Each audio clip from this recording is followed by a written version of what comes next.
Bienvenue sur Que des solutions, le podcast où deux filles, Claudine et Marilyn, partagent des outils, des expériences, des astuces, bref, des solutions pour optimiser et simplifier la gestion de projets et d'événements. Et par événement, on s'entend là. C'est pas seulement des festivals, des marathons, des gros congrès. Un événement, ça peut être une rencontre virtuelle, une conférence de presse, un souper d'employés, un lancement de produits. Un événement, c'est quelque chose qui est à ton agenda puis qui inclut plus que toi. Bon épisode.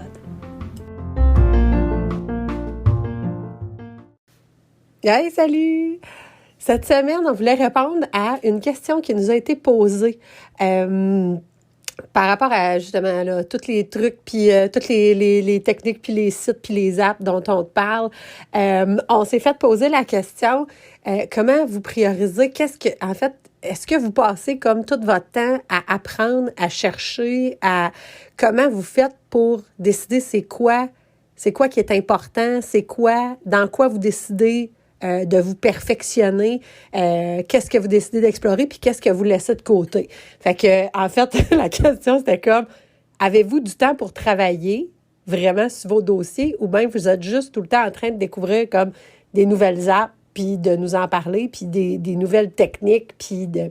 Fait que la personne était un peu subjuguée de... c'est comme, OK, mais là, si je prends tout ce que tu me donnes comme exemple, je dis, ça va me prendre 6 mois à temps plein à juste implanter ça. Puis c'était comme, mais non, c'est un éléphant, mange-le une bouchée à la fois. Mais ça nous a fait réfléchir sur apprendre, en fait. Puis, je voulais te donner 4 points là-dessus, en fait, sur l'importance d'apprendre à apprendre. Puis, ça m'a allumé tout de suite quand j'ai eu cette conversation-là. Ça m'a allumé sur un prof formidable que j'ai eu quand j'ai fait mes études juridiques et qui est par la suite devenu un collègue avec qui j'ai travaillé et un ami, Sébastien Duchesne, qui n'est plus. Mais cher Sébastien, tu es toujours dans mon cœur. Sébastien, quand il nous avait enseigné un cours de méthodologie en technique juridique, il nous avait dit, même si je voulais vous apprendre la loi, si je voulais vous apprendre tout ce qui existe au niveau juridique au Québec, ce serait absolument pas pertinent. Oui, on vous apprend des grands concepts, on vous apprend la Constitution, puis qui a le pouvoir législatif de décider, etc., puis des grands principes de droit du travail, de droit civil. Mais il disait, si quelqu'un avait décidé d'étudier le Code civil du Bas-Canada, il se serait fait fourrer en milieu des années 80 parce que, tiens, on est arrivé avec le Code civil du Québec, puis on a changé un paquet d'affaires, puis tous les numéros d'articles ont changé, puis il y a plusieurs nouveaux concepts qui ont été introduits. Fait que ça sert à rien d'apprendre les choses par cœur ou bien d'être hyper perfectionné. Ce qu'il disait, c'est, moi, ma job, je vais considérer que j'ai réussi comme enseignant si je suis capable de vous apprendre à apprendre. Si je suis capable de vous montrer où chercher pour trouver la réponse. Parce que la réponse d'aujourd'hui, c'est peut-être pas la réponse de demain. La loi peut changer. Il y a une nouvelle décision qui peut sortir de la Cour suprême, de la Cour d'appel, de la Cour supérieure, du tribunal administratif, qui va changer le cours des choses. Puis je trouve que ça s'applique vraiment bien dans notre vie de tous les jours aussi. Avec la pandémie, le télétravail, les nouvelles technologies, la nouvelle façon dont on consomme aussi les choses, la vente en ligne versus la vente au détail, directement dans les magasins, tout ce qui est en train de se transformer dans le domaine alimentaire, etc., les boîtes repas, parle-moi pas ces boîtes repas. Fait que notre but, quand on sert, quand on offre un service, quand on vend quelque chose, quand on offre un support communautaire, donc, c'est d'être capable d'évoluer avec ça, d'être capable de s'adapter et donc d'apprendre à apprendre. Pas nécessairement d'avoir la perfection dans un domaine précis et d'être fixe là-dedans. Fait que les 4 choses que je trouvais importantes à te parler, en fait, la première chose là, qui guide justement vers quoi je me tourne, parce que c'était ça, dans le fond, la question de départ. Qu'est-ce que j'identifie qui est important ou à quoi je me laisse intéresser plutôt, puis qu'est-ce que je laisse de côté. Première chose, là, c'est mon intuition. Puis ça fait partie des valeurs que des solutions quand on s'est penché sur qu'est-ce qu'on est, qu'est-ce qu'on fait, qu'est-ce qu'on offre, Marilyn et moi. L'intuition, puis nos méthodes intuitives et notre façon très intuitive d'aborder les solutions, d'aborder les problèmes pour amener des solutions, d'aborder l'accompagnement qu'on fait avec les gens. L'intuition prend une très, très grande part de ça. Puis, je suis certaine que ça va te parler, ça. Il doit y avoir quelque chose récemment que tu vois popper comme... Tu sais, genre, t'en as parlé, puis là, je parle pas genre de ton téléphone qui t'écoute, puis de Google qui comme te pop des affaires, là, ça, il y a des choses un peu louches qui se passent, mais l'univers t'envoie des signes, je suis certaine. Tu sais, quand ça fait 3 fois, 4 fois que une personne te parle de quelque chose, disons, d'une formation, n'importe quoi, là, parlons genre de je sais pas, là, d'animation, tiens, tu sais, tu te dis, bon, ben OK, là, tu sais, j'ai des présentations à faire, moi, devant des comités, tu sais, il faut que je fasse mes rencontres de CA, puis là, je suis rendue avec du staff en dessous de moi, puis j'ai à animer des choses, puis je me sens pas bien appuyée là-dedans, tu sais, je sens pas que j'ai les compétences qu'il me faut, puis c'est juste comme quelque chose qui tu sais, ça t'est venu dans la tête. Puis là, tout d'un coup, il y a quelqu'un qui te parle de « Hey, en tout cas, je me suis fait payer une formation par mon employeur sur, tu sais, comment prendre la parole en public. Puis j'ai vraiment trouvé ça trippant, ça m'a fait du bien. » Puis là, t'es « Ah, OK. » Tu sais, t'entends ça. Puis là, après ça, tiens, tu vois un post Facebook d'une cousine, tu sais, qui là, « Wow, je me suis vraiment dépassée. J'ai fait une présentation, puis je suis sortie de ma zone de confort, puis je suis tellement fière de moi. » Puis en fouillant, en recevant une infolettre, il y a quelque chose, c'est comme, tu sais, cliquez ici, on a un webinaire gratuit de 30 minutes sur les 5 choses à quoi penser pour éviter de bégayer ou d'être mal à l'aise dans votre prochaine présentation, je sais pas quoi. Tu sais, ces choses-là qui viennent appuyer des pensées ou des impressions que tu as, écoute-les. Puis là, je n'irai pas dans un discours ésotérique, là, mais je suis certaine que tu es capable de retrouver dans ton passé, à certains moments dans ta vie, des fois où il t'est arrivé quelque chose, puis tu t'es dit, je le savais que ça allait arriver. Tu sais, j'avais une petite voix qui me disait, fais pas ça, va pas là. Ou tu sais, tu sais, là, il y a quelque chose, on a des antennes, je veux dire, on est des électrons avec de la vibration, avec il y a plus que juste ce que tu es capable de voir et toucher. Fait que l'intuition puis ces signes-là, je t'invite à les regarder. En fait, je réponds à la question, qu'est-ce que je décide, à quoi je décide de me laisser intéresser? Ben, je suis mon intuition. Les choses dont j'ai besoin apparaissent exactement au moment où j'en ai besoin. C'est quoi l'adage? Quand l'élève est prêt, le maître apparaît, mais je te le garantis. À peu près tout ce que j'utilise au quotidien, toutes les techniques, toutes les stratégies, tous les outils qui ont transformé ma façon de travailler, c'est arrivé dans mes mains de façon presque magique. C'est du monde qui me l'ont référé en disant « Ça, je viens de découvrir ça a modifié ma façon de travailler. Ah, j'ai vu passer quelque chose, check ça, j'ai pensé à toi quand j'ai vu ça. » Genre d'affaire de même, pour vrai. Donc, puis en passant, les podcasts, quand tu es abonné à des podcasts que, tu sais, à du monde que tu suis puis que tu aimes, bien souvent, je sais pas pourquoi, mais ils vont parler exactement de ce que tu as besoin d'entendre, exactement la semaine où tu as besoin de l'entendre. Fait que je dis ça, je dis rien. En deuxième, c'est la curiosité.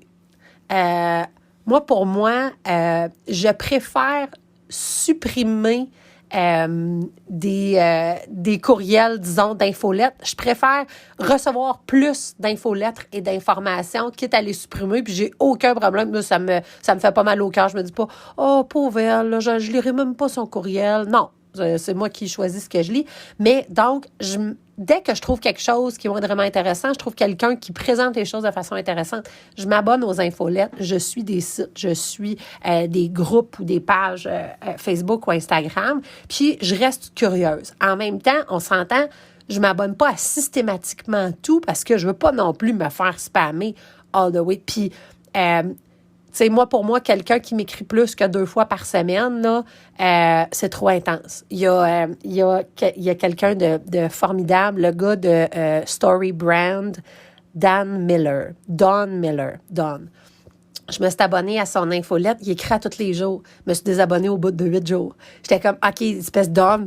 Moi, je peux pas, j'ai l'habitude quand même d'en garder une couple de, si moindrement le titre m'intéresse, je vais le garder dans mes non-lus, puis à un moment donné, je vais me faire comme un 2 heures qui est bloqué dans mon horaire, qui est comme, OK, recherche et développement, comme, puis bien souvent, c'est genre en préparant le souper. Que je vais regarder ça vite. Mais, donc, non, pas à tous les jours. Là, ça suffit. Puis, il y a 2-3 sources habituellement dans un temps précis, là, comme présentement. Disons, là, il y a 2-3 sources où je vais plus m'abreuver. Puis, ils vont toujours être en transformation. Il fut un temps où je consommais systématiquement tout ce qui sortait du site ou de la bouche ou de la boîte courriel de Amy Porterfield, jusqu'à même faire sa formation sur Digital Course, qui est absolument formidable. Puis là, c'est comme si à un moment donné, je sature d'un certain sujet, puis là, tiens, tu te mets à moins lire, puis là, tout d'un coup, justement, le nouveau sujet qui t'intéresse ou le nouvel angle, là, tu trouves quelqu'un. Puis, fait qu'il y a 2-3 sources habituellement que je consulte plus. Puis, je suis même du genre à me désabonner, puis à un moment donné, à me réabonner quand, comme j'ai envie d'en entendre parler. Mais donc, la curiosité.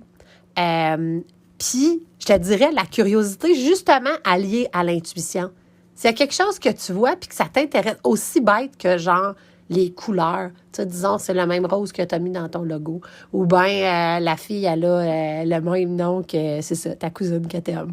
Ou, tu sais, juste de suivre, de voir, de rester ouvert, en fait. Puis d'être dans un esprit, justement, d'élève, dans un esprit d'apprenant. Fait que la curiosité, puis de l'avoir à travers la lunette, justement, de l'intuition. L'autre, le troisième, ça, c'est vraiment quelque chose, ça me ramène encore à mes études. J'avais quelques années, puis pas tant que ça, je pense que j'avais comme 2 ou 3 ans de plus que la batch de jeunes qui était vraiment comme qui avait suivi son cursus normal, là, tu sais, de secondaire, cégep. Quand j'ai fait justement mes études juridiques, puis tout de suite, dans le fond, c'était comme, je m'associais pas nécessairement justement à la gang de jeunes, puis on était quelques-uns qui étaient comme un peu plus vieux, puis j'avais toujours été un peu plus mature que le monde de mon âge. Bref, je me suis tenue avec la gang de plus vieux. Puis, rapidement, ce que ça a fait, c'est que vu qu'on était comme plus vieux, on était un peu plus sérieux, puis donc, on étudiait mieux plus, puis on avait des meilleures notes. Fait que bien souvent, c'était l'espèce de groupe d'études, là, les 4 plus vieux. On était le monde qui arrivait de bonne heure, qui se prenait un café, puis qui jasait. Fait que dès qu'il y avait le reste de la gang, dès qu'il y avait des questions qui étaient comme pas certains, c'était comme « Hey, je suis pas sûre d'avoir compris, tu peux-tu me l'expliquer, tu peux-tu m'aider? » Puis, très rapidement, puis ça l'avait fait même au secondaire, ça, parce que j'avais été exemptée de mes cours d'anglais. Oh mon Dieu! Moi, ça revient de plus loin que ça. Mais je me suis toujours placée dans la place où, quand j'apprends quelque chose, rapidement, puis je ne sais pas si c'est la façon dont mon cerveau fonctionne, mais je l'apprends pour être en mesure de l'expliquer. Tout de suite, c'est ça. Puis j'avais déjà lu quelque part, justement, le meilleur moyen d'apprendre quelque chose, de savoir si tu as bien compris quelque chose, c'est de l'expliquer à quelqu'un d'autre. Parce qu'à ce moment-là, il faut que tu sois en mesure de vulgariser. Il faut que tu sois en mesure de reprendre ça dans tes mots, puis de refaire le chemin, de présenter les concepts, puis d'être capable de faire le cheminement intellectuel à l'autre. Puis c'est devenu rapidement ma technique pour apprendre, pour aborder des nouvelles connaissances. Immédiatement, en le regardant, tu sais, je fais une espèce de survol rapide de, OK, tu sais, disons, une stratégie, une nouvelle stratégie de communication, disons, de résolution de problème, une espèce de modèle en 5 étapes. Bon, OK, tu sais, je vois ça, je le regarde rapidement, tu sais, puis là, je vais aller identifier tout de suite, c'est comme, OK, c'est quoi les 5 étapes? OK, ça fait-tu même, genre, tu sais, bien souvent, tu sais, les premières lettres vont faire un mot. OK, c'est cool. C'est quoi la distinction entre ces étapes-là? C'est quoi qui identifie comme 2, 3 bienfaits? Comment ça fonctionne? Y a-t-il un témoignage? Puis, rapidement, je vais l'analyser en fonction de dire, OK, est-ce que, de un, ça a l'air pertinent, ça a l'air de fonctionner, mais de deux, comment je vais être capable, demain matin, d'en parler à Marilyn, puis de dire, « Hey, j'ai trouvé vraiment quelque chose de super intéressant, ça vient simplifier la résolution de conflits. » Le gars, dans le fond, il dit, « Garde, tu passes par nord, sud, est, ouest, puis, tu sais, voilà la destination, je sais pas quoi, là, tu sais, c'est 5 étapes. » Mais, donc, je vais le consommer dans une optique de le redonner, de le redistribuer, puis ça fait que automatiquement ça vient simplifier. J'ai créé des ancrages, je regarde comment ça peut tenir dans une page. Puis si justement c'est un peu trop compliqué, si ça c'est comme très vague comme concept ou c'est flou, c'est très aérien, ben je vais peut-être le consommer, puis je vais peut-être triper là, ça va peut-être être super beau, super bon, mais c'est ça. Je la repasserai peut-être pas, ou en tout cas, je vais juste dire, parce que, tu sais, tout n'est pas non plus juste stratégique, puis optimal, puis technique, là. On s'entend que j'aime aussi les belles choses qui font juste planer, puis rêver. Mais dans une optique, donc, professionnelle, c'est vraiment, OK, tout de pointe. Puis, ce que je me rends compte, c'est aussi pour prendre des notes, là, ou, tu sais, petite pause outils, là, mais moi, j'adore justement, oui, bon, avoir des stylos de différentes couleurs. Là, moi, je suis très stylo. Mais aussi d'avoir soit des Sharpies ou des crayons un peu plus larges, des crayons de calligraphie, pour être capable, quand je repasse sur les choses, quand je revérifie mes notes, de mettre justement des mots en gras, de venir souligner, de venir faire ressortir c'est quoi les, justement, 3-4 affaires importantes. Puis souvent, tu vas m'entendre de même, tu sais, hey, j'ai 4 choses à te dire aujourd'hui. Mais, tu sais, c'est ça. Puis c'est ça qui fait que ça connecte aussi dans ton cerveau. C'est ça qui fait que, tu sais, tu vas retenir 2 de ces 4 affaires-là parce que c'est ces choses-là qui t'ont le plus parlé. Mais bref, donc, je boucle la boucle, mais apprendre en l'abordant immédiatement dans l'optique d'expliquer, c'est une façon qui te permet justement d'aller capter, mieux retenir, puis synthétiser l'information, dans le fond, pour être en mesure de la vulgariser. Le 4e point dont je voulais te parler, puis dans le fond, je trouve qu'il fait le lien justement avec le fait d'expliquer, mais c'est d'être ouvert aux connexions. En fait, de pas discarter quelque chose simplement parce que, ça parle d'ingénierie ou ça parle de TI, tu sais, de technologie de l'information, ou bien, fait que c'est pas mon domaine. Tu sais, moi, je suis dans le communautaire, ou bien, moi, je suis dans la communication, fait que moi, si tu me parles pas de marketing puis de pub, tu sais, je décroche. Je suis sûre que tu fais pas ça, là. Mais d'être capable de voir que, tu sais, ultimement, à la base de tout ça, là, ce sont des humains. Même quand il y a des robots, derrière les robots, ou en tout cas qui ont créé les robots et qui opèrent la patente, c'est des humains. Fait que tout finit par être dans tout. Puis une façon de résoudre des problématiques à l'intérieur d'une shop finit par se transposer dans une façon de résoudre des problématiques entre des intervenants dans un groupe communautaire ou une façon de résoudre une problématique en matière d'expérience usagée puis de communication de cette expérience-là. On peut extraire, tu sais, si on distille ces enseignements-là, là, ça finit par très souvent se ressembler. Puis, tu sais, je t'invite donc à être ouvert, en fait, à être ouverte à ces conversations-là que tu peux entendre, à même, des problématiques que tu peux, que les gens peuvent aborder, disons, dans un souper de famille ou dans des webinaires, dans des échanges, dans des tables de concertation avec ton chum le soir. D'être ouvert à est-ce que cet apprentissage-là, est-ce que cette leçon-là, est-ce que la façon dont ils ont résolu le problème ou est-ce que ce qu'ils vivent même comme problème, on n'a peut-être pas encore la solution, est-ce que ça s'applique à moi? Est-ce que d'une quelconque façon, je suis en mesure d'aller intégrer ça, donc de le sortir de sa boîte puis de venir le mettre dans la mienne, de le regarder avec un regard nouveau? Puis, je finirai avec ça, dans le fond, c'est que quand on met ce chapeau-là de l'apprenant, quand on a la curiosité, quand on apprend dans un but d'expliquer, quand on fait des connexions, qu'on sort de la boîte, quand on suit notre intuition, quand on met ce chapeau-là d'aborder la vie, les choses qui se passent avec le chapeau d'apprendre, ça nous permet aussi de dédramatiser, de prendre de la distance par rapport aux situations. Parce que, tu sais, au lieu d'avoir la pensée automatique dans une circonstance précise, au lieu d'avoir la pensée automatique de « ça, c'est pas bon », ça, c'est négatif ou « c'est donc bien plate qu'il se soit passé telle affaire » ou « pourquoi ça m'arrive à moi », ça, c'est une pensée négative qui revient souvent. Mais si on se place si on met notre chapeau d'apprenant, c'est que les pensées qui vont nous venir, c'est « qu'est-ce que je peux apprendre de cette situation-là » ou tu revois quelque chose revenir, exactement la même situation ou la même problématique que tu as déjà vécue, puis au lieu de dire pourquoi ça m'arrive tout le temps, c'est comme qu'est-ce que j'avais pas compris la dernière fois?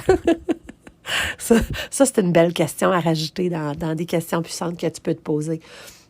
Ça te permet, dans le fond, d'avoir un regard pas tant plus positif. Le but, c'est pas nécessairement d'essayer de changer une pensée négative pour une pensée positive, mais juste de se poser des meilleures questions, je pense. Puis, en ayant ce regard-là de l'apprenant, on aborde les situations de façon différente, puis on les aborde systématiquement, qu'on considère que ce soit un obstacle ou un problème ou un conflit ou un enjeu, on est capable de l'aborder en disant « qu'est-ce qui se trouve comme enseignement à l'autre bord de ce pont de corde-là au-dessus d'une rivière avec des crocodiles qu'il faut que je traverse? » t'sais.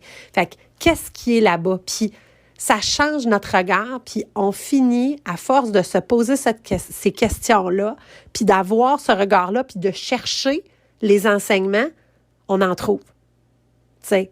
Fait que apprendre à apprendre, c'est avoir appris à apprendre, en fait. C'est notre réponse, dans le fond, à comment vous faites pour consommer toute cette information-là puis nous la retourner. Ben c'est ça. C'est avec notre intuition, notre curiosité, quand on apprend dans une optique d'expliquer, puis quand on fait des connexions, puis surtout, quand on regarde notre quotidien puis notre vie en se posant la question, qu'est-ce que je vais apprendre de cette situation-là? Fait que, bonne semaine.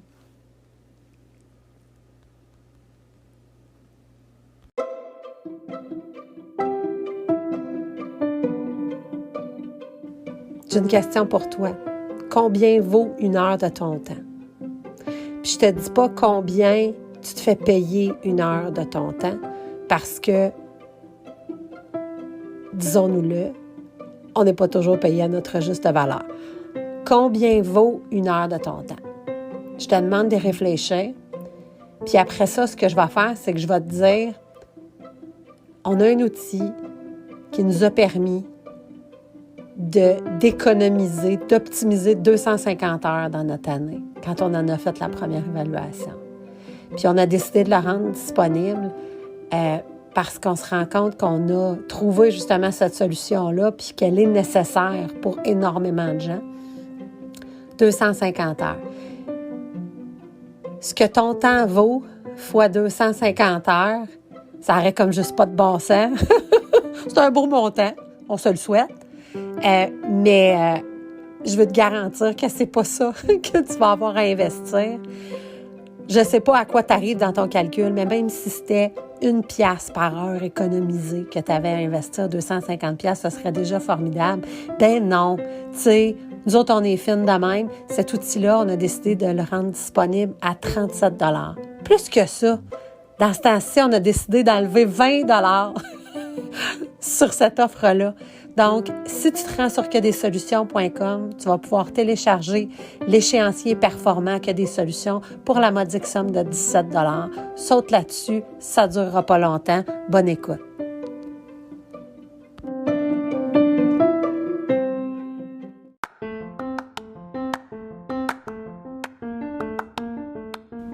C'était un autre épisode de Que des solutions, le podcast où on te partage des expériences, des trucs, des astuces, bref, des solutions pour optimiser et simplifier la gestion de projets et d'événements. Suis-nous sur les médias sociaux, sur Facebook, Que des solutions, la vraie page, sur notre site web quedessolutions.com ou encore sur Instagram, que_des_solutions au pluriel, bien sûr.